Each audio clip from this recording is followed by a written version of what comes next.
এই শুনুন আওয়ামী এবং ভারতীয় এরা কি বলে।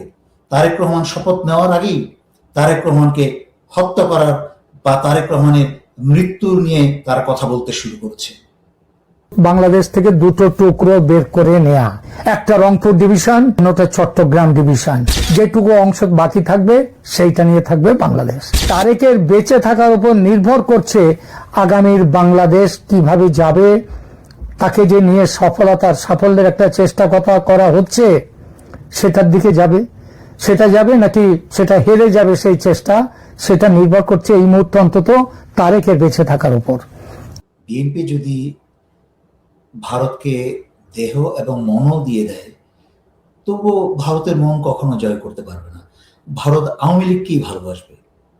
জিয়াউর রহমান স্বৈরাচারী শেখ হাসিনাকে দেশে আসতে দিয়ে ভারত এবং আওয়ামী লীগের হাতে শহীদ হয়েছেন।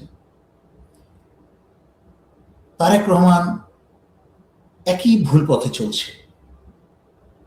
দেশে আসার পরপরই স্বৈরাচারী শেখ হাসিনার মেয়ে পুতুল এবং জয়কে বাংলাদেশে আসার আহ্বান জানিয়েছেন।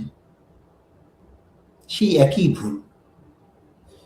এখনো শপথ নেয়নি দেশ পরিচালনার, অথচ ভারত এর মাঝখানেই তারেক রহমানকে পচাতে শুরু করে দিয়েছে, যা আমি অনেকবার ব্যাখ্যা করেছি গত 5-6 বছর 7 বছরে, যে ভারত কখনো কোনো নির্বাচিত সরকারকে 6 মাসের বেশি স্থিতিশীল হতে দিবে না এবং সেই সরকারের পতন ঘটিয়ে আবার আওয়ামী লীগকে নিয়ে আসবে।